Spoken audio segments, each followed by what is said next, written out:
Hello everyone, welcome to our channel. బంగాళాఖాతంలో ఏర్పడిన మరొక ఉపరితల ఆవర్తన ద్రోణి తెలుగు రాష్ట్రాల్లోని పలు జిల్లాల్లో మాత్రమే కురనున్నటువంటి వర్షాలు.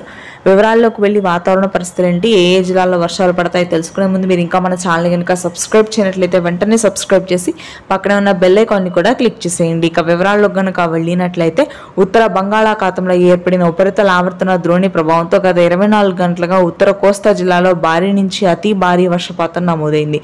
ముఖ్యంగా శ్రీకాకుళం, విజయనగరం, విశాఖపట్నం ప్రాంతాల్లో అయితే అల్పపీడన ప్రభావంతో భారీ వర్షాలు కురవగా గుంటూరు, కృష్ణా, ఆ తరువాత ప్రకాశం జిల్లాలో కూడా మోస్తరు నుంచి భారీ వర్షపాతం నమోదైంది పలు భాగాల్లో. ఇక తిరుపతి, చిత్తూరు, ఆ తర్వాత కర్నూలు భాగాల్లో ఎడతెరిపిలేని అతి భారీ వర్షాలకి పలు ప్రాంతాలు నీట మునిగాయి. తెలంగాణ వ్యాప్తంగా కూడా రానున్నటువంటి 24 గంటల్లో భారీ వర్షపాతం నమోదవుతుంది. ఇవాళ రేపు కూడా మధ్యాంధ్ర, ఉత్తరాంధ్ర జిల్లాల్లో ఇదే విధంగా వర్షాలు నమోదు కానున్నాయి. ముఖ్యంగా తెలంగాణలోని ఆదిలాబాద్, నిజామాబాద్, నల్గొండ, ఖమ్మం, భద్రాద్రి కొత్తగూడెం, సిరిసిల్ల, మంచిర్యాల, జగిత్యాల ప్రాంతాల్లో భారీ వర్షపాతం నమోదవుతుంది. హైదరాబాద్ నగర వ్యాప్తంగా ఉష్ణోగ్రతలు పెరుగుతాయి, తక్కువ వర్షాలు నమోదయ్యే అవకాశాలు ఉన్నాయి.